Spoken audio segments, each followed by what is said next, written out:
In my experience, a lot of writers focus only on the creative side at the expense of the mechanical side. And by mechanical, I don't mean proper grammar. I mean effective communication and effective sentences. And that's what that book is about. So a lot of people have wonderful ideas, wonderful stories, wonderful things to say, wonderful messages to communicate, and their sentences come out clunky and awkward in a way that the reader loses their attention. They stop paying attention to it.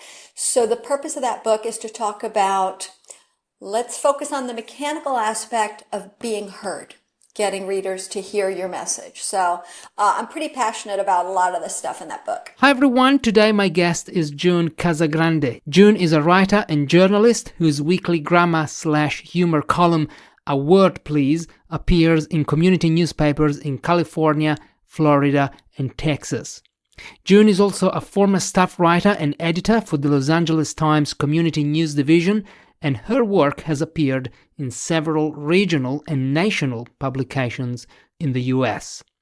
She's also an author. She has published 6 books for writers. I've read 2 of them. The Best Punctuation Book, period, whose 2nd edition has just come out, and It Was the Best of Sentences, It Was the Worst of Sentences, a writer's guide to crafting killer sentences. This is the book that June was referring to in the introduction. Crafting killer sentences is exactly what our chat is mainly about. And if you don't know me, my name is Fabio. I'm a writer from Italy. I've self-published 2 tiny books, Any Language You Want and Tiny Book Author. I run the Tiny Book Writers Room. You will find the link below if you want to join us. And this channel is for writers who want to publish their first tiny book. Now, sit back, relax, and enjoy the conversation. Okay, well, this is already a topic of conversation. So, why do you think writers tend to focus more on the creative, like more philosophical, maybe side of writing than, the grammar, the language? Right. The creative side is the fun part. It's what I want to say. And for fiction writers, it's what I want to make up in these fantasy worlds I want to create. And for nonfiction writers, I have a message to get across, and I think readers are going to pay attention to it. That's the fun part.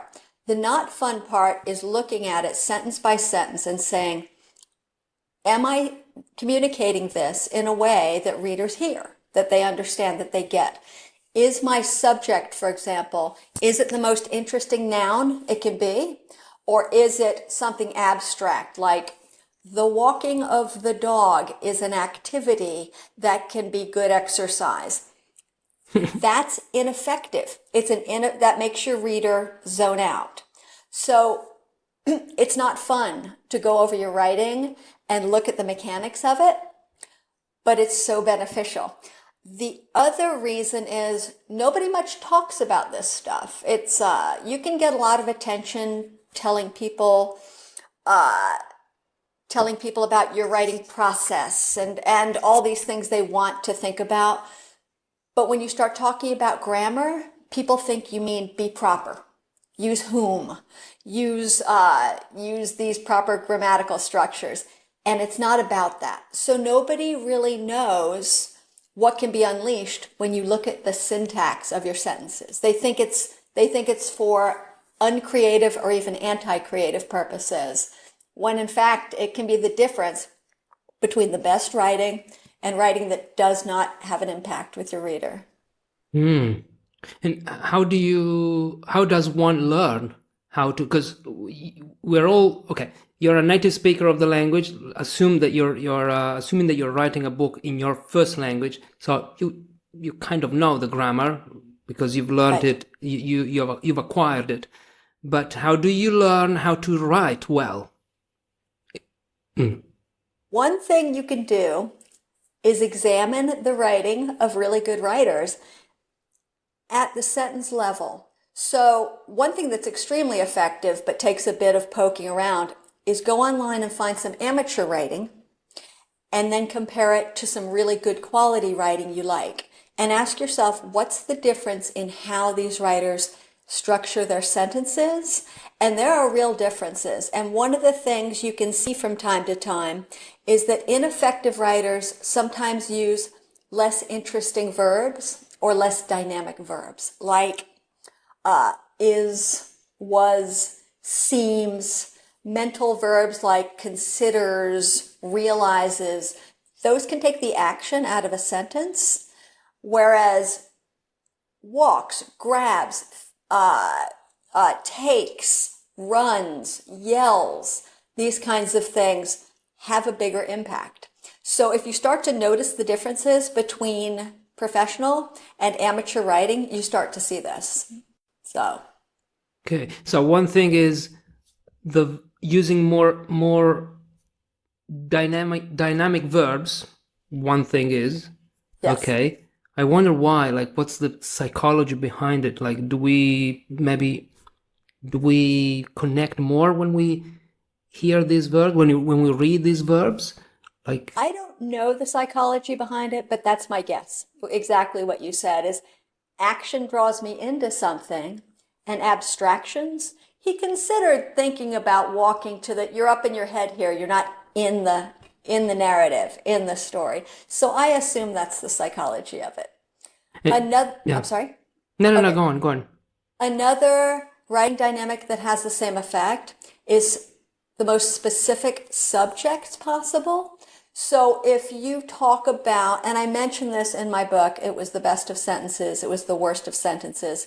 For some reason, if you talk to your reader about, he had a grocery bag full of items, it doesn't connect as well as he had a grocery bag full of paper towels and Windex and Coca-Cola.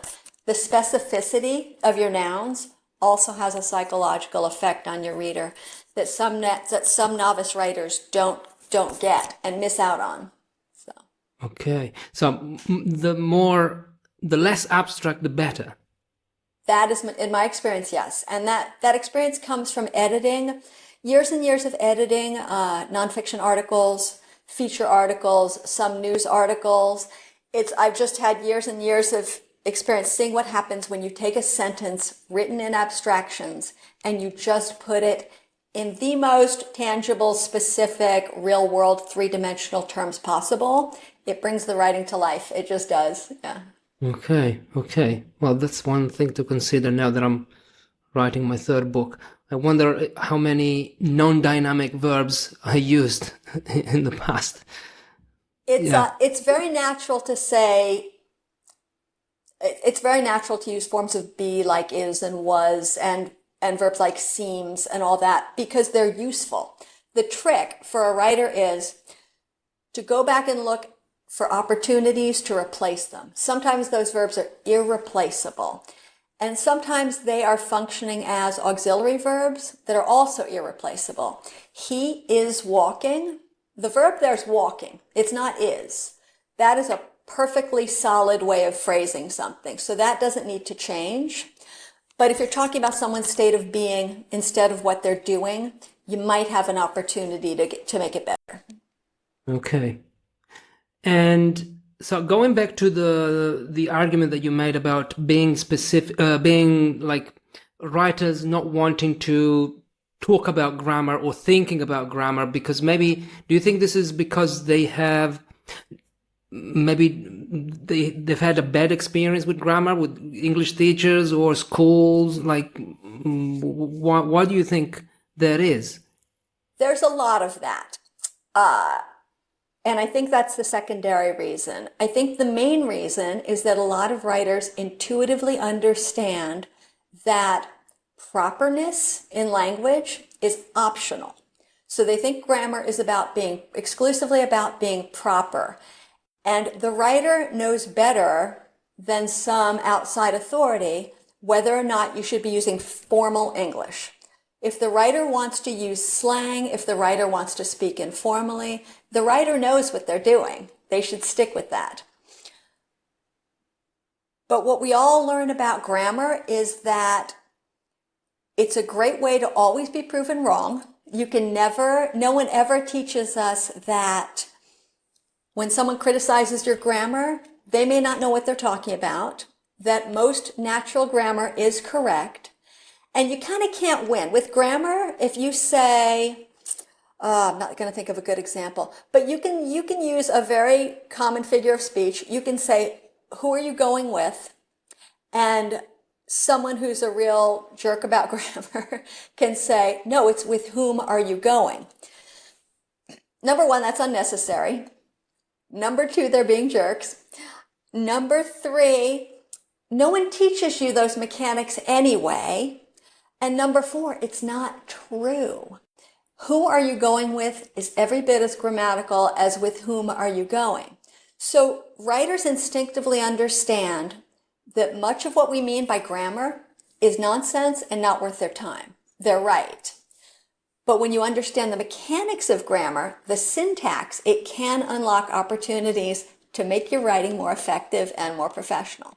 So ignore the rules about how to speak proper English and think about what you know about clauses and adverbs and subjects and verbs and adjectives and all that stuff. That's where there's power to be unleashed by most writers. Do you think we do this consciously when we write? Because I don't. Well, when you write your first draft, or when you just when you write your first draft, you just write instinctively, like whatever comes out of your mind, you write. But then it's at the editing stage that you start thinking about all this. But isn't the risk, like the risk here, maybe is that we become too perfectionists? Like, okay, what's the best verb that I can use here? Like, do you think, that the risk here is to spend too much time on something that we might think it's trivial? Like, should I say this? Should I write this sentence, or should I create 10 versions of this sentence and decide which one is the best? That's a really good point that no one's brought up with me before. And the answer is yes. Hyper-focusing on whether you chose the perfect word isn't worth your time. And that first draft is your message. It's the important thing. It's what you want to say. But the process I'm talking about can be a form of, you can practice at it and get good at it, and you can see instinctively stuff that you can cut out. So once you've been doing this for a while, you learn that you might write, and I do this, I write a weekly grammar column that appears in a couple of community newspapers, and I will write sentences that begin, it is important to note that, and that just comes out of me. It's important to note that. And when I reread it, I just take that out. And I'm not being perfectionist, and I'm not wasting energy on that. And it's like, oops, there's that thing I say instinctively that I know just dampens and mutes my message. So with a little practice, you can have the best of both worlds. It doesn't have to be perfectionist, but it can be the difference between the great writing that really gets your attention and the writing that just sort of doesn't hit home. You wrote here in your book, there's a quote that I highlighted. It's the first one. We all know bad writing when we see it, yet recognizing it and understanding it are two very different things. And my question here is, I wrote it in with a pencil here when I read your book. How can we see it in our writings? So how can you recognize bad writing in your text? I think just a couple tools. And one tool is ask yourself, what's your subject? Is it the most interesting subject it can be? For example, I edit a writer who often says, practicing a healthy diet can improve your long-term health or whatever. How about take out practicing, just a healthy diet, that kind of thing. So that's one. Another little tool is look for any ly adverb that can be deleted without loss of meaning. So if you say he yelled angrily, that's not as good as he yelled. And by good, I mean the best writers don't do that. They let their verbs say what they want to say, and they don't need any bolstering from adverbs. So number 2, look for adverbs. Number 3, make sure your verb is as interesting as it can be. Number 4, default to short sentences when in doubt. If you have a long sentence with multiple clauses in it and it feels a little clunky, chop it up into smaller sentences. Smaller sentences are often more digestible by the reader. You don't have to use short sentences if you don't want to. If you can master long ones, do. But if you're getting into trouble, if it's just not hitting home, short sentences are a safe haven for you. They can help your writing have more impact. There are a couple more tools like that in the book. But the most important ones are make sure your subject and verb are as interesting as they can be. Avoid unnecessary adverbs, and whatever the other thing was that I just said. I was thinking about short sentences. You can write short sentences and then you can join the short sentences into to make a longer one. Yes. Because now there is this. Just one point. There's this idea, not this idea, but many people online talk about writing. Use as fewer words as you can. Write short sentences, but then, like when I read stuff on social media, it all looks the same. Like it's all choppy. Choppy. And I've read a book by, I don't know what's it called in Italian, in English, Descartes, I think it's a French name, philosopher from 400 years ago. He wrote a discourse on the method, and I couldn't understand his writing because the sentences were too long, way too long, something that I was not used to reading.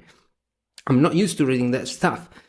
And I talked with a friend, and she said, well, keep in mind that this was written 400 years ago when we didn't have social media, when we could write better in the past. I don't know, this is her opinion, but she was like, we were more sophisticated in the past because we used long sentences. But to me, no, because I didn't understand what he's trying to say in his book. So am I the one who can't understand good writing, or is he a bad writer?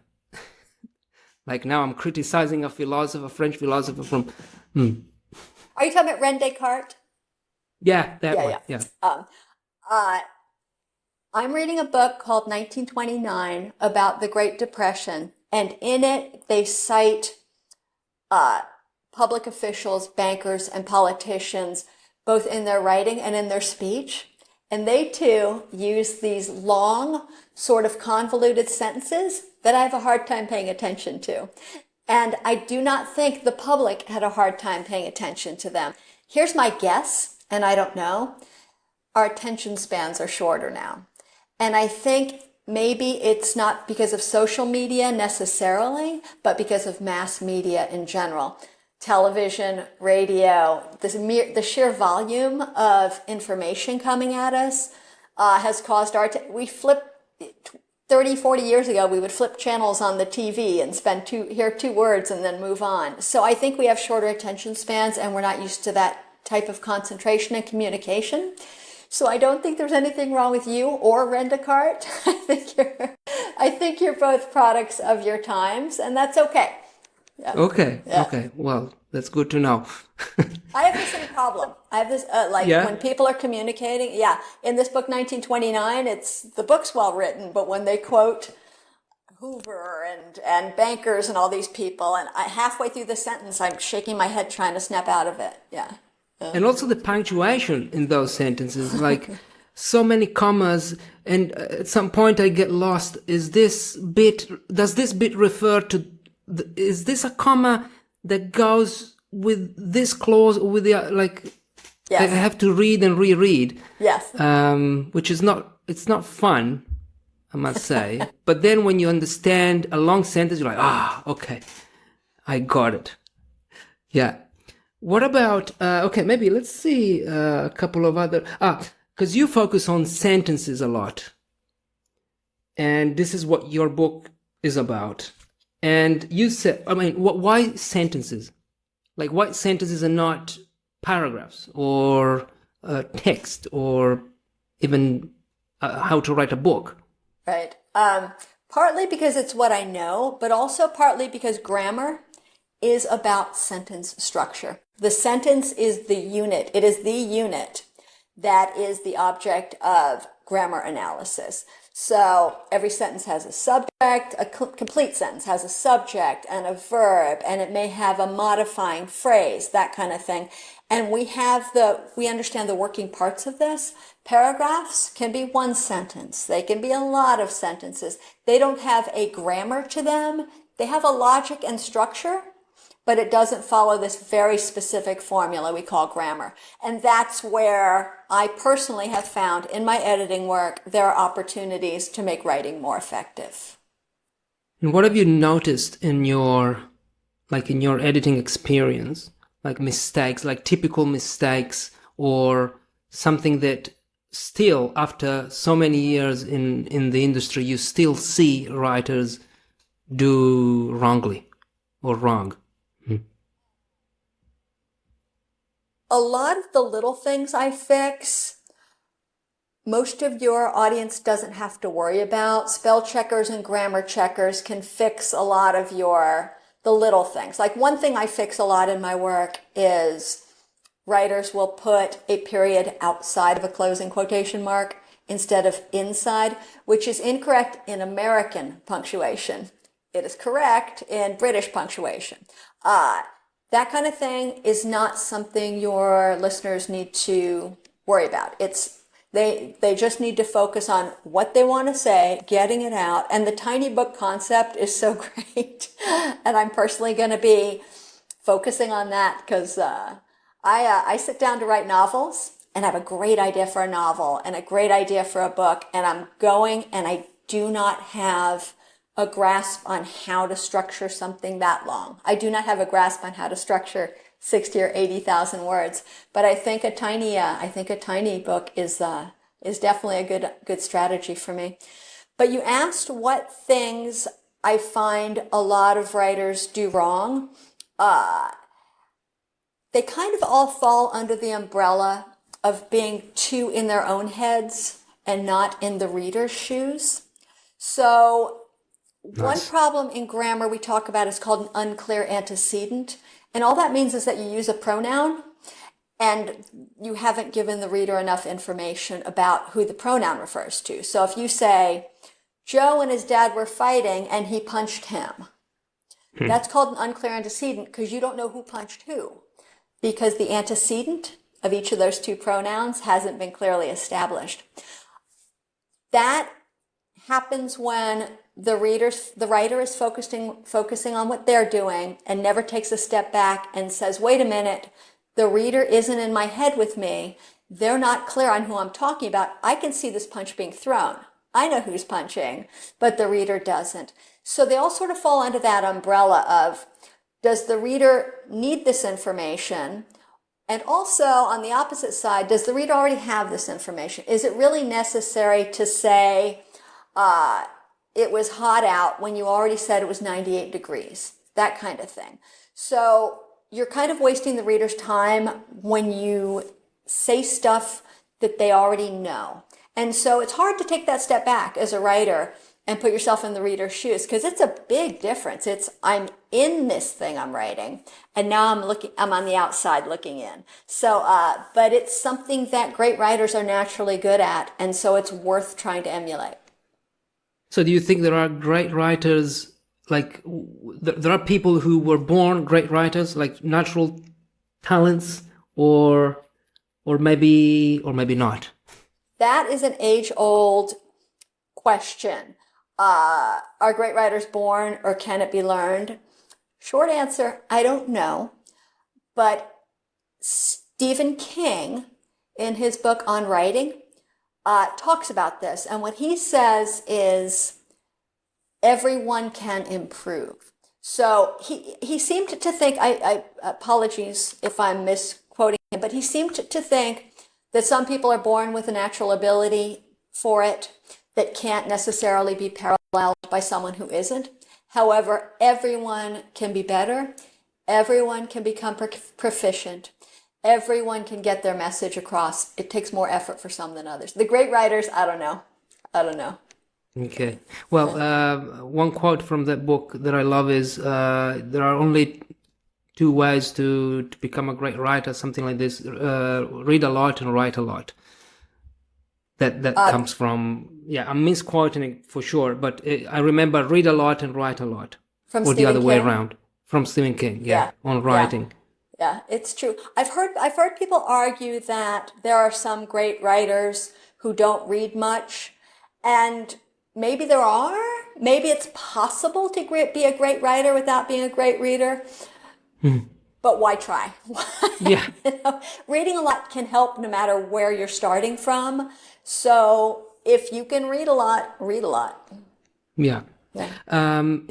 You mentioned spell checkers and Grammarly, like AI tools. What about those tools? Like, how useful are they in terms of telling you what to change in a sentence? I am incapable of giving an unbiased answer because Of they're course. trying to steal my job. And so I don't like them. I don't want to like them. I want to find fault in them, so I can't be objective.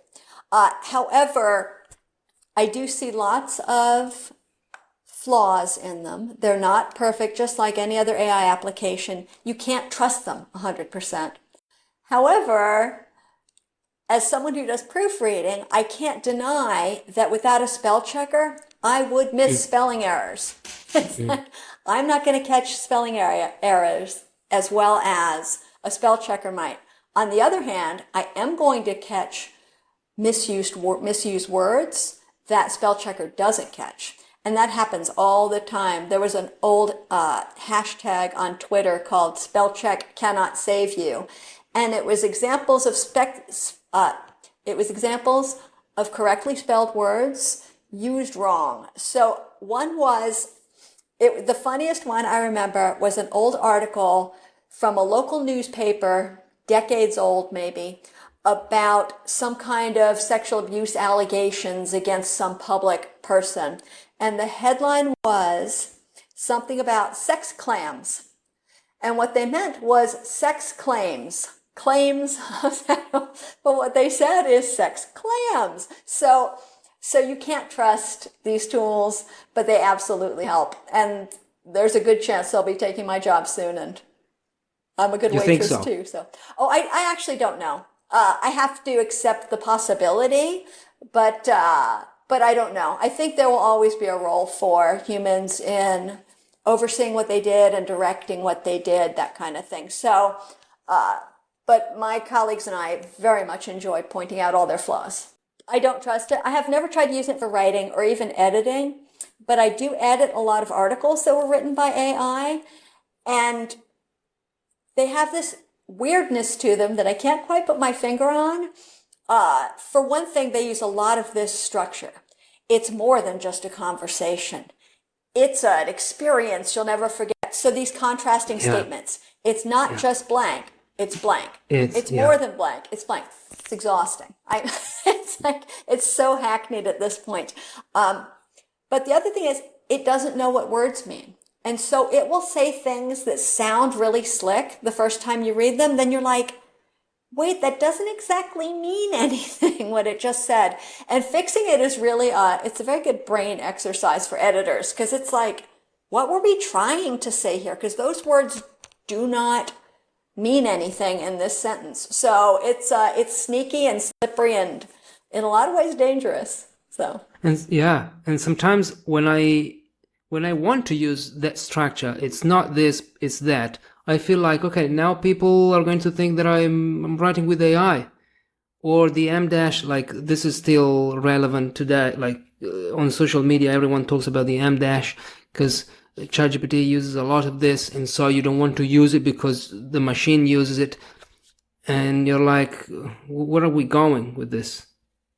agree. I agree. Regarding the M dash, grammar girl Mignon Fogarty did a very good dive into that, and she discovered that it's just not true that ChatGPT uses M dashes more than humans do. In fact, it's humans that it got it from. However, that perception's still out there, so you have to think about it. I have a personal tip for M dashes, which is I like M dashes. I do not like them to separate independent clauses. So if you say, cats are good pets, dash, dogs are very loyal, how about just make that two sentences? So they have a specific job, and connecting independent clauses isn't really what they were designed for, and it's a way to overuse them. So love M dashes, but avoid that structure. So How much time do you spend researching all these punctuation symbols and grammar? Because I read your blog, which now I can't find it anymore, grammarunderground.com. Sometimes it doesn't appear on Google. Like before I used to type it, and now type it and it would appear at the top. Now for some reason I don't know, but every post like is a very specific thing about a very specific grammar point from what I've read on your blog. And what do you do to? How much time do you spend researching these rules, if we can say they're rules, and topics? Why? Why is the age-old question. Why is I'll go to my grave saying, why did I spend my life doing that? So years, like in about 2002, I started writing a column for community newspapers about grammar, and I didn't understand much. It was basically writing tips for business people. And I started doing a lot of research then and learning then, and I misunderstood a lot of stuff then that I've since learned better then. But a lot of what I write about now is I'm going off long ago earned knowledge that, for example, the question of, is it better to say who or that when referring to a person? For example, the man that fixed your car versus the man who fixed your car. I already know that's a grammar issue because I learned about it 20 years ago. I already know that I personally prefer who because it's more specific and more human, and I always choose that more specific word because I think it's a more tangible experience for the reader. And I also remember that this issue is discussed in a number of my reference books, like Merriam-Webster's Dictionary of English Usage and Garner's Modern American Usage and the Chicago Manual of Style and the Associated Press Style Book. So I will research stuff these days, but most of the things I talk about are, I remember this is an issue, I remember experts discuss this, let's quickly check again what they say. So I don't spend that much more time researching it anymore, because I wasted so much of my life earlier doing it. So. I see. Okay. What about your passion for punctuation? Because now your new book has come out, right? The best punctuation book, period. And it is what it says on the box. You say here I highlighted, the punctuation is, on the surface, punctuation is simple stuff. The truth is, then further south, you say, the truth is punctuation can be very difficult. And that's why you wrote this book, like this reference book, which is, I think it's the only reference book that I read cover to cover. Like reading first page, second, and then, and I learned a lot. Well, I don't remember a lot, but when I have a problem, I do refer to your book. So easy, difficult. It's what's the word? Opinable. When something can be an opinion. Can't remember. Yeah. It's situational too. It's if you just want to punctuate well enough to write a good memo for work, that kind of thing. Uh, it's not just going with your instinct is often fine. Hmm. Uh, but sometimes you're in a situation where an example I use from that book is, so you're supposed to hyphenate words that work together to modify a noun. So for example, dry aged beef. You might hyphenate dry aged because those two words together are working to modify the noun beef. That hyphen's optional. It's there to help the reader, especially if they think dry is a word all by itself or aged is a word all by itself. You're telling them, no, we're getting to something here. We're about to modify something. But so if you know that dry aged beef can be hyphenated, what do you do when the situation is 30-day dry aged beef? And that's something I actually came across while editing an article about a restaurant. They have 30-day dry aged beef. How many hyphens is that? If you look in all the reference books, no one knows. There is no answer for that. There is no one has ever bothered to lay out a rule for that. So what I did in my best punctuation book period is I asked a panel of professional editors, what would you do in this situation? There is no rule. What would you do? And they weighed in and they split. And that's fine. And what that tells the reader is you can go either way. Personally, I kind of like the idea of hyphens between them all, 30 hyphen day hyphen dry hyphen aged hyphen beef, because in my mind, that's the logical relationship between all those words. I think most of the people on the panel preferred just 2 hyphens and not 3. But that's what I mean when I say punctuation is easy and it's difficult. It's the broad strokes are easy, but when you're stopping and wondering, wait, is this right? Am I doing this right? The answers are hard to find. There are also situations where you can say things you don't want to say by using wrong punctuation. I have a writer who will sometimes structure a sentence like this. At the fair, Joe said, there will be food and rides. But she won't put a comma after said. So it makes it sound like Joe said it at the fair. In other words, at the fair, Joe was talking. That's not what she means. What she means is, Joe said that at the fair there will be. So sometimes sentences can be completely changed in meaning by the wrong punctuation, and occasionally it can be very serious. That's a minor one. The reader's not going to be confused by that. But punctuating precisely to make sure that your reader is 100% clear on what you mean is always a good idea. It's also, I think, a good idea to have your own style with punctuation. Like, for example, at the beginning of a sentence, when you start with a time expression like on Sunday or last week or today, do you put a comma after that? Like last week, comma, blah, blah, blah. Yeah. Or 2 days ago, comma, I went to, right? Is that correct to put a comma there? I think so. But it's optional, right? And I saw in a book by Bill Bryson, called Australia, the sunburned country. Anyway, it was a travel book, of course, but he didn't put any of these commas there before each time expression. And I thought, okay, this is weird because I usually put them, but now, like, is he wrong? Of course, it's not wrong because he's Bill Bryson, Right. and so Right. it's a matter of personal style. I would imagine.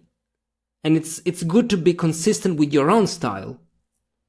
It's nice to have a voice that your reader sort of develops a relationship with. It's funny, when you first said it's good to have your own style with punctuation, I was skeptical.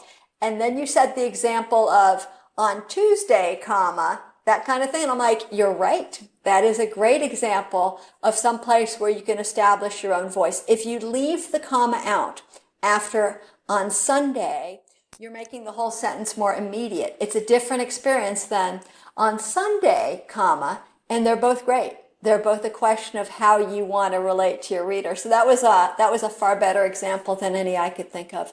But the rule on that is short introductory phrases that won't confuse your reader can be followed by a comma or not.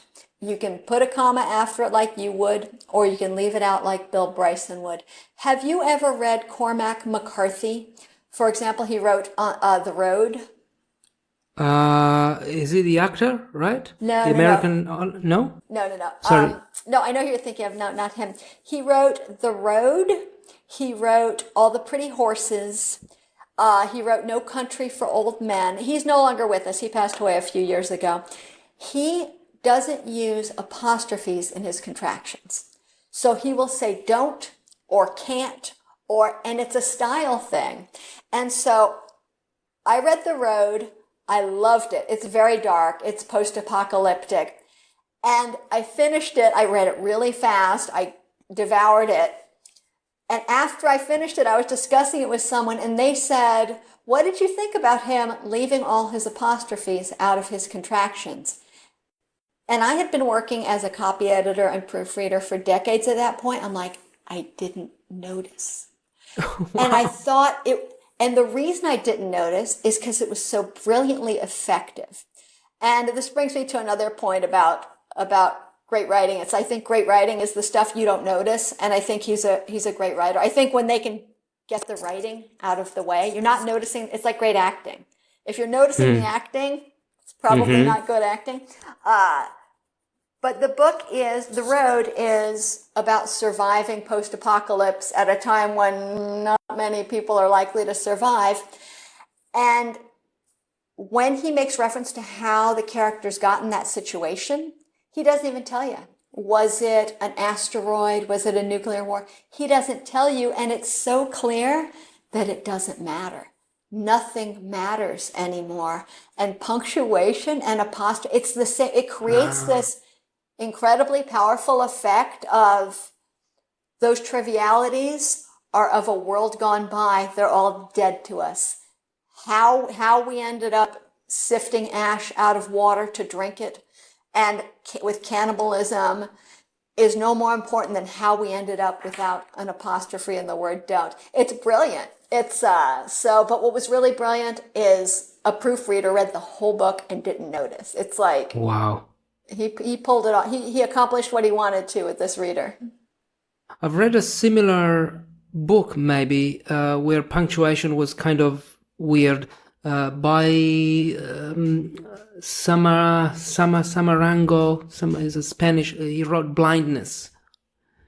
Anyway, it was another post-apocalyptic utopian kind of thing, and I noticed that the punctuation there was like weird, like there was no punctuation sometimes, and I thought, and then I heard another author from the US, Matthew Dix, who said, I don't understand why he doesn't use punctuation, something like this. I'm misquoting everyone here, but this is the general gist of the message. So I think I have two more questions. One is, why is there a new punctuation book now? The best punctuation book, period, version, like the second edition. Revised edition. What's the difference between the first one and this one? That's a great question. The book is based on the four most popular editing styles, and one of them is the Associated Press style book, which is followed mostly by news media and business writers, and another is the Chicago Manual of Style, which is followed by book publishers and magazine publishers. And it also includes the Modern Language Association style book and the American Psychological Association style book. They all have different rules. So, for example, one of them, the Chicago Manual of Style says to use the serial comma or the Oxford comma. So when you're saying red, white, and blue, there's a comma after white if you're writing for a book. If you're saying red, white, and blue, there's no comma after white if you're writing for a news outlet, a traditional news outlet. So they all have their own rules, and they change their rules sometimes. And so one of the new rules in the revised edition of the Best Punctuation Book period is It used to be true that in book editing style, based on the Chicago manual, you would put a comma after etc. So etc period comma before continuing with the sentence, they changed that. And so I updated the book to take that out. Another big change is the Chicago Manual of Style and the Associated Press Style Book used to follow two different dictionaries, which both hyphenated things differently. They did some things differently, like the word healthcare. Is that hyphenated, one word, two word, that kind of thing. They now both use Merriam-Webster's dictionary. And so that changed a lot of the specific rules for hyphenation for news style, I call it. So the style guides changed their rules. I wanted to keep up to date with that. None of these, it's very important for people to understand, none of these authorities have the right or ability to tell you what's right or wrong. They can only tell you what's right or wrong in their style, if you're following their style. So none of them is the god of the language, but the book is written on the assumption that you want to emulate one of these styles because they dictate most professional writing. Okay. Cool. I'll put all the links in the show notes here. And the last question is, so we can wrap up this conversation, is for a tiny book author, for a person who wants to write a tiny book, first time author, which one of your books would you recommend? Because you've written 6 at this point, like the best punctuation book, second edition, that makes it, twice. So which one would you recommend and why? Definitely it was the best of sentences. It was the worst of sentences. A lot of my books are about grammar rules and about punctuation and stuff. But when you're writing a tiny book, what you want to do is write effectively. And so whether or not to use the word whom isn't as important as whether your sentence is putting readers to sleep. So there's a chapter in It Was the Best of Sentences, It Was the Worst of Sentences that illustrates how to make the most of short sentences. And there's another one that illustrates how to sort of cut down clunky writing. And so it's written with that in mind. And in a tiny book, you don't want to waste words anyway, right? Yeah. And so you want to word things as efficiently as possible. Not just for space reasons, but for reasons of doing the best job you can for your reader, helping them best get at what you're saying. So definitely it was the best of sentences. It was the worst of sentences. And that is the subtitle is A Writer's Guide to Crafting Killer Sentences, which is, maybe this is the last question. What is a killer sentence? That is a really good question. To me, it's all about what works. It's a lot of writers are focused on beautiful sentences or fancy sentences or insightful sentences. That's great, but all my years of fixing writers who can't quite nail what they're trying to say has taught me personally that my priority is sentences that work. Sentences that get out of the way of your message. So it's ones that have the impact you're going for and that don't harm what you're trying to say, which so many sentences can do. Brilliant. Thank you. Thank you, June. Thank you for your time. It's been great talking to you. Thank you. I've wanted to have this conversation with you for a long time, and now we've had it. Great. Thank you so much. I really appreciate it. And I don't go on LinkedIn much, so I didn't see that until months after. I really appreciate this opportunity. And I really enjoyed it. It's fun to talk to somebody who kind of shares this interest in writing and it's been language. Fun. Yeah.